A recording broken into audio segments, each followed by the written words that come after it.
माँ की कहानी हम आप सभी को सुनाने वाले हैं। दोस्तों, चिड़िया वाली बूढ़ी माँ का मंदिर जो कि गुजरात में स्थित है, यह एक सच्ची कहानी है।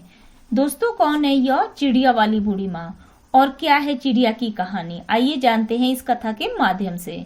इससे पहले कि हम कहानी को शुरू करें, आप हमारे चैनल को सब्सक्राइब कर लीजिए, लाइक कीजिए, शेयर कीजिए और अच्छे अच्छे कमेंट किया कीजिए। दोस्तों, विश्व प्रसिद्ध बनारस के विश्वनाथ मंदिर काशी विश्वनाथ का दर्शन करते हुए हम इस कहानी को शुरू करते हैं। एक गौरैया पक्षी का जोड़ा एक बड़े से मंदिर के पास एक बड़े से पेड़ पर रहा करता था और जब भी मंदिर में सुबह शाम पूजा पाठ और आरती होती तो वो दोनों पंछी मंदिर में आ जाते और भगवान शिव की आराधना करते और कई कई घंटों तक महादेव की भक्ति में लीन रहते। इतनी भक्ति करते, निराधार भक्ति करते कि उन्हें अपने तन मन का अगल बगल के होशो हवास का कोई पता नहीं रहता। उन दोनों पक्षियों का रोज का यही नियम था। सुबह शाम जब भी मंदिर में घंटी बजती, आरती होती, तब वे पक्षी उस मंदिर में पहुंच जाते और भगवान शिव की आराधना करने लगते। उसके बाद अपने बच्चों के लिए और अपने लिए चारा पानी की व्यवस्था करते। उन दोनों पक्षियों का यही रोज का नियम था। और दोस्तों, उस मंदिर के बगल में थोड़े ही दूर पर एक बूढ़ी माँ का घर था जिसके कोई अपनी संतान नहीं थी। वो अकेले अपना जीवन व्यतीत कर रही थी और उस बूढ़ी माँ को पक्षियों के प्रति बड़ा लगाव था। वो पक्षियों को बहुत प्रेम किया करती थी। उनके लिए रोज नित्य प्रति अपने घर के छत पर दाना पानी डाला करती थी। उस बूढ़ी माँ का यही रोज का काम था और वो दोनों चिड़िया उस बूढ़ी माँ की छत पर आते और आसानी से दाना चुगते, खाते पीते और उसमें से कुछ अपने बच्चों के लिए साथ ले जाते। इसी तरह उनका जीवन व्यतीत हो रहा था। उस बूढ़ी माँ के कारण उन चिड़िया का पेट भर रहा था और साथ ही वह आराम से निश्चिंत भगवान शिव की आराधना कर रहे थे। अब इसी तरह दिन गुजर रहे थे। एक दिन की बात है, वह बूढ़ी माँ बीमार हो जाती है। वह अपने बिस्तर पर पड़ जाती है। उनका बहू बेटा तो कोई था नहीं जो उनका उपचार करता और उन्हें दवाई वगैरह लाता। अब बूढ़ी माँ बिना दवा के पूरी तरह बिना सेवा बिस्तर पर पड़ी रहती। अब वह अपने छत पर दाना पानी नहीं डाल पा रही थी। अब जब वह गौरैया पक्षी उस बूढ़ी माँ की छत पर दाना चुगने के लिए आते तो वहां दाना पानी नहीं देखते। तो वो सोचते कि बूढ़ी माँ कहाँ चली गई, दाना पानी क्यों नहीं डाल रही है। इसी तरह 2 दिन बीतते हैं, 3 दिन बीतते हैं। धीरे धीरे वह बूढ़ी माँ कमजोर होने लगती है। बिना दवा के एक दिन उनकी मौत हो जाती है। अब जब वह पक्षी देखते हैं कि बूढ़ी माँ का कोई पता नहीं चल रहा है और छत पर दाना भी नहीं डाला जा रहा है तो वह घबरा जाते हैं। वह बहुत ही परेशान होते हैं और उस बूढ़ी माँ को पूरे गांव में आसपास ढूंढने लगते हैं। तो उसमें से जो मादा गौरैया होती है वह अपने पति से कहती है, हे स्वामी, बूढ़ी माँ का कोई पता नहीं चल रहा है। बूढ़ी माँ कहाँ चली गई? वह हमें दाना पानी दिया करती थी और अन्य पक्षियों की देखरेख किया करती थी। वह कहाँ गई? हमने इतना उन्हें ढूंढा लेकिन वह मिली ही नहीं। अब हम क्या करें? उस गौरैया का पति कहता है कि हे प्रिय, हमने हर जगह बूढ़ी माँ को तलाश किया, बूढ़ी माँ कहीं नहीं मिली। एक जगह हमने उन्हें नहीं देखा, उनके खुद के घर में। हमें उनके खुद के घर जाकर देखना चाहिए, शायद वह बीमार तो नहीं। अब यह कहने के बाद वह गौरैया पक्षी बूढ़ी माँ के घर चले जाते हैं और जब अंदर जाकर देखते हैं तो बूढ़ी माँ अपने बिस्तर पर लेटी है। उनके शरीर में कोई हलचल नहीं है।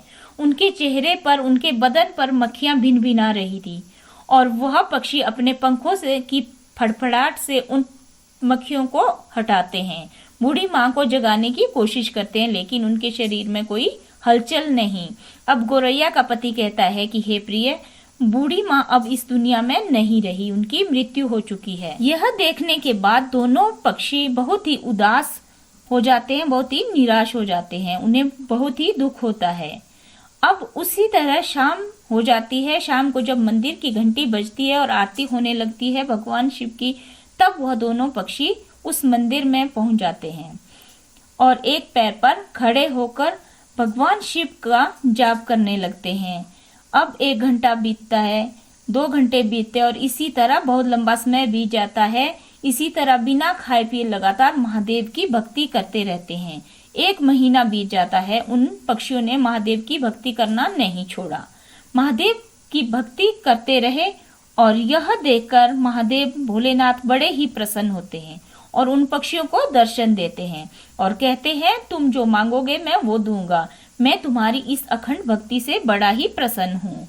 छोटी सी जान होते हुए तुमने अपनी औकात से बाहर आकर, अपनी क्षमता से बाहर आकर भक्ति की है, इसलिए मैं बहुत ज्यादा प्रसन्न हूँ। तुम जो मांगोगे मैं तुम्हें दूंगा।